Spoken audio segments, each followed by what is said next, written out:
Namo Amitabha.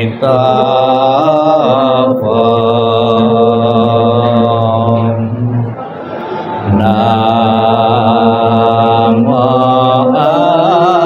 Amitabha.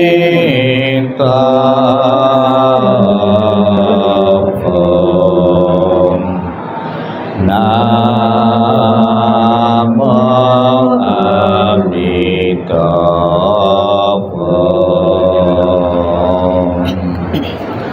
Namo Ketika aku mengantar kepergianmu,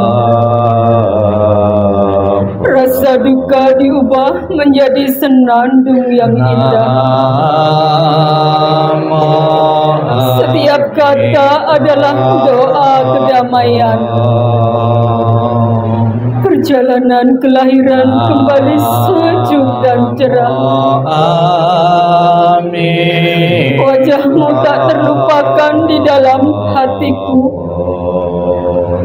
Saat-saat kita bersuka cita seperti baru berlalu. Tiada yang dapat mengganti keberadaanmu. Lepas dari dunia fana adalah menuju kebebasan. Seberanglah dengan cinta kasih. Terpujilah Amitabha Buddha. Datang dan pergi dari tanah suci. Terpujilah Amitabha Buddha. Berkat kebajikan selalu bahagia. Terpujilah Amitabha Buddha. Selalu tentram dan damai. Terpujilah Amitabha Buddha. Salam cinta kasih Amitabha Buddha untukmu. Salam cinta kasih Amitabha Buddha untukmu. Semoga Anda bertekad ingin lahir di tanah suci sebelah barat. Salam cinta kasih Amitabha Buddha untukmu. Terlahirlah di tanah suci, surga Sukawati. Semoga engkau dapat mengingat selalu pada Amitabha Buddha. Semoga engkau dapat terlahir di surga Sukawati. Amitabha Buddha memberkatimu. Terlahirlah di tanah suci, surga Sukawati. Mengingat budi ayah bunda. Walaupun kami tak dapat bersama selalu, tetapi batin kami selalu terkait bersatu. Tak dapat dilupakan selamanya cinta kasih dari ayah bunda. Kehidupan ini akan saya manfaatkan sebaik-baiknya. Rajin belajar agama, sucikan hati dan pikiranku. Selalu ingat dan berusaha membalas budi besar ayah bunda. Membangkitkan kebajikan, menolong diri sendiri dan semua orang. Dalam setiap kehidupan, menyelamatkan diri sendiri dan semua orang. Hanya ayah bunda yang terbaik di dunia ini. Anak yang mempunyai ayah bunda bagaikan mustika. Dalam pelukan ayah bunda, kebahagiaan tak terhingga. Namo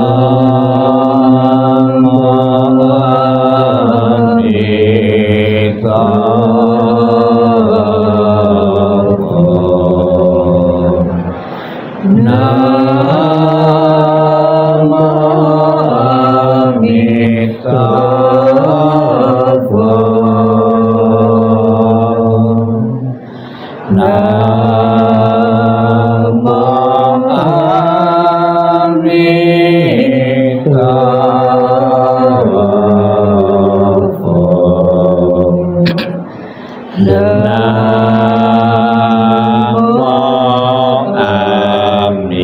Mito.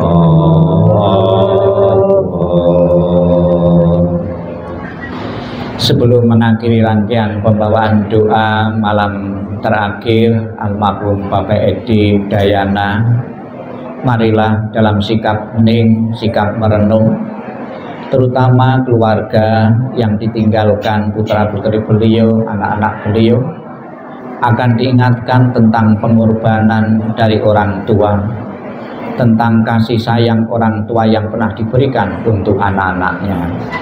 Sekalipun saat ini orang tua telah tiada, seorang ayah telah tiada, semoga anak-anak beliau selalu mengenang, mengingat jasa dan pengorbanan dari orang tua yang telah tiada, dengan selalu menjaga nama baik keluarga.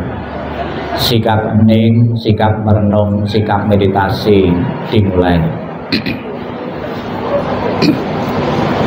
Inilah yang disabdakan oleh Sang Buddha tentang pengorbanan orang tua yang pernah diberikan untuk anak-anaknya.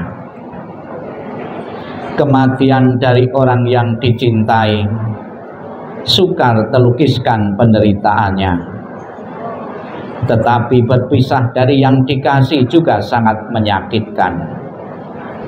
Bila anak berjalan jauh, orang tua merasa khawatir di kampungnya. Dari pagi hingga malam, hatinya selalu bersama anaknya, dan air mata berderai jatuh dari matanya. Seperti monyet menangis diam-diam, demikian dalam cinta orang tua pada anaknya, sedikit demi sedikit hatinya hancur. Alangkah besarnya kebaikan orang tua dan gejolak emosinya. Kebaikannya mendalam dan sukar membalasnya. Dengan rela mereka menderita untuk kepentingan anaknya. Bila anak bekerja berat, orang tua pun merasa tidak senang. Bila mereka mendengar bahwa dia berjalan jauh, mereka khawatir pada waktu malam sang anak berbaring kedinginan. Bahkan kesakitan sebentar yang diderita putra dan putrinya akan menyebabkan orang tua lama bersusah hati. Kebaikan orang tua adalah besar dan penting. Perhatiannya yang lemah lembut tidak pernah berhenti. Dari pagi, pikiran mereka adalah pada anaknya. Apakah anak-anak dekat atau jauh, orang tua selalu memikirkan mereka. Sekalipun orang tua hidup untuk 100 tahun, dia akan selalu mengkhawatirkan anaknya yang berumur 80 tahun. Inginkah Anda mengetahui, bilakah kebaikan dan cinta yang demikian itu berakhir? Ia bahkan tidak pernah berkurang hingga akhir hidupnya.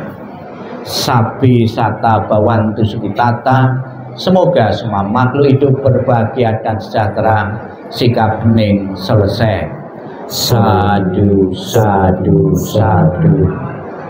Terimalah salam di dalam Dharma. Namo Sang Hyang Adi Budaya, Namo Buddhaya, dan salam sejahtera bagi Bapak Ibu saudara sekalian.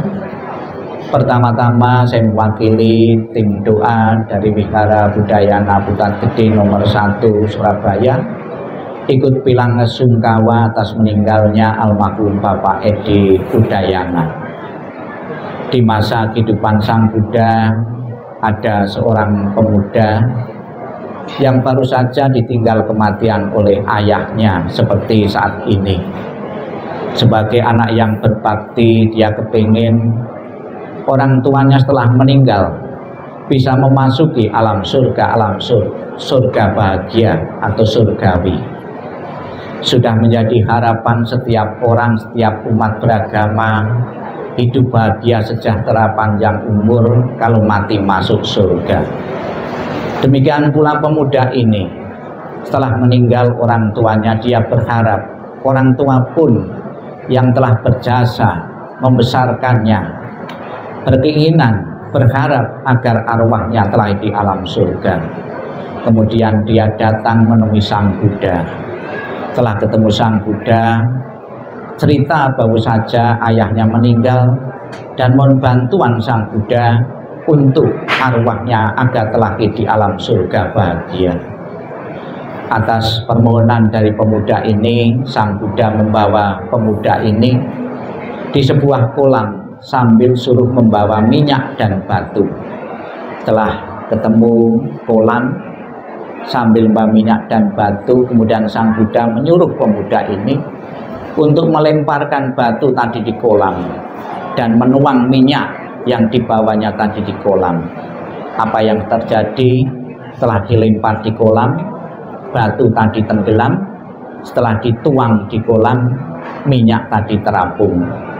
Setelah melihat batu tenggelam dan minyak terapung, Sang Buddha menyuruh pemuda ini untuk mengundang rohaniwan-rohaniwan yang dikenal dari berbagai penjuru dari beberapa agama untuk datang ke kolam tersebut dan memanjatkan doa agar batu yang tenggelam tadi bisa terapung, agar minyak yang terapung bisa tenggelam. Mendapat perintah seperti itu, pemuda ini mengatakan, sekalipun didoakan dengan cara agama apapun Sang Buddha, tidak mungkin terjadi. Kenapa tidak mungkin terjadi? Karena sudah menjadi hukum alam. Sesuatu yang berat pasti akan tenggelam di air. Sesuatu yang ringan akan terapung di air. Kemudian Sang Buddha mengatakan, demikian pula oh pemuda, kalau semasa kehidupan orang tuamu melakukan perbuatan-perbuatan yang berat, perbuatan-perbuatan jahat akan menenggelamkan di alam-alam bawah, alam-alam penderitaan. Kalau sekiranya orang tuamu melakukan perbuatan-perbuatan ringan semasa hidupnya, akan mengangkatnya, akan membawa di alam-alam bahagia, alam surga. Bapak Ibu saudara sekalian yang saya hormati, secara pasti kita tidak tahu almarhum yang baru saja meninggal ini berada di alam bawah atau alam atas, alam surga. Secara pasti kita tidak tahu. Namun sudah menjadi kewajiban apabila orang tua kita telah di alam bawah, tidak tega kita akan berjuang mati-matian bagaimana ayah kita bisa terangkat di alam bahagia. Apakah bisa? Bisa. Bagaimana caranya? Ilustrasi batu tadi ya bisa kita jelaskan demikian. Bagaimana batu yang berat tadi bisa berada di permukaan air? Ada caranya. Ditaruh perahu atau kapal, itu sudah otomatis batu tadi berada di permukaan air. Demikian pula pembawaan doa-doa dari kemarin, saat ini maupun besok, itu dalam rangka membuat perahu-perahu, membuat kapal-kapal bagi orang tua kita seandainya terlahir di alam-alam bawah. Lebih-lebih kita bersama-sama mohon berkah bimbingan dari Buddha Amitabha. Di dalam janjinya yang ke-18, Buddha Amitabha mengatakan, barang siapa menyebut namaku, mengulang namaku dengan penuh keyakinan dan berharap untuk terlahir di alam surgaku, surga Sukawati, maka aku akan jemput arwah itu dan menempatkan di alam surga sucinya. Semoga harapan keluarga untuk almarhum Bapak Edi setelah meninggal ini terlahir di alam surga bahagia benar-benar menjadi kenyataan dengan kekuatan doa dan keyakinan kita kepada Buddha Amitabha. Di samping doa, harapan itu secara tradisi keluarga telah menyiapkan rumah-rumahan. Rumah-rumah di samping peti ini juga sebuah pengharapan bagi yang hidup kepada yang meninggal. Sepeninggal almarhum bisa menempati di alam sana fasilitas kehidupan yang sangat lengkap sekali. Kita lihat rumahnya ya, itu megah sekali. Alangkah bahagianya kalau orang tua setelah meninggal bisa menempati rumah sebagus dan semegah ini.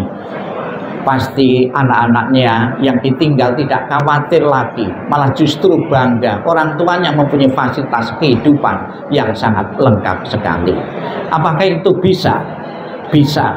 Ada sebuah cerita yang menggambarkan tentang rumah megah dan mewah ini. Jadi ada seorang biku yang bernama Biku Moggallana. Dia pernah berkunjung di salah satu surga dan di surga mendapati rumah yang megah dan mewah. Namun belum berpenghuni, masih kosong. Kemudian karena Biku Moggallana itu penasaran, dia turun ke dunia bertanya kepada Sang Buddha. Sang Buddha, ketika saya di surga melihat rumah megah dan mewah, itu milik siapa? Kemudian Sang Buddha mengatakan, perlu kamu ketahui bahwa rumah megah dan mewah itu milik Nandia. Dalam kehidupannya sekalipun dia belum mati, berbuat kebajikan-kebajikan sebagai pahala kebajikannya di dunia ini, di surga sudah tercipta rumah megah dan mewah. Semoga Bapak Ibu sekalian, Bapak Edi selaku perumah tangga tentunya telah mengabdikan, mendedikasikan pengorbanannya, pengabdiannya kepada keluarga dengan sepenuh hati, kepada masyarakat, kebajikan-kebajikan yang tidak terhitung, ya. Itulah yang akan menemani beliau, yang akan menentukan kelahiran-kelahiran beliau di alam-alam berikutnya. Tentunya alam-alam yang membahagiakan. Seperti bayangan kita berharap almarhum benar-benar menikmati rumah megah dan mewah yang seperti gambaran ini. Di samping itu kita juga melihat aneka macam bunga di sekitar peti jenazah. Itu sebagai simbol ketidakkekalan, ketidakabadian. Bunga yang asli, kentara sekali perubahannya. Demikian pula mengingatkan kepada kita semua bahwa kehidupan yang kita jalani adalah kehidupan yang tidak kekal. Seperti bunga ini, dilihat sekejap langsung besok bisa layu. Demikian pula kehidupan yang dijalani setiap orang, mau atau tidak mau, menerima atau tidak menerima, akan mengalami ketidakkekalan. Beliau pernah lahir, berkembang, dan akhirnya mengalami kematian. Semoga keluarga yang ditinggalkan segera bisa melepaskan, mengikhlaskan kepergian almarhum menuju alam yang lain. Ditinggal kematian seorang ayah, ditinggal kematian seorang suami, juga pernah terjadi dalam keluarga-keluarga yang lain. Memang pada mulanya mereka sedih, tidak bisa menerima. Semoga melalui proses penyadaran bahwa segala sesuatu yang terbentuk tidak kekal adanya akan mengalami kematian, disadari betul oleh keluarga yang ditinggalkan. Kita ucapkan selamat jalan almarhum Bapak Edi Udayana. Semoga jalan yang kelui terang dan lapang, dan keluarga besar segera bisa mengikhlaskanmu. Sadu, sadu, sadu. Marilah kita akhiri pembawaan doa pada kesempatan sore hari ini dengan memberi hormat dengan mengangkat kepala sebanyak 3 kali ke arah peti jenazah. Hormat pertama, hormat kedua, hormat ketiga. Namo Amitobo. Namo Amitobo.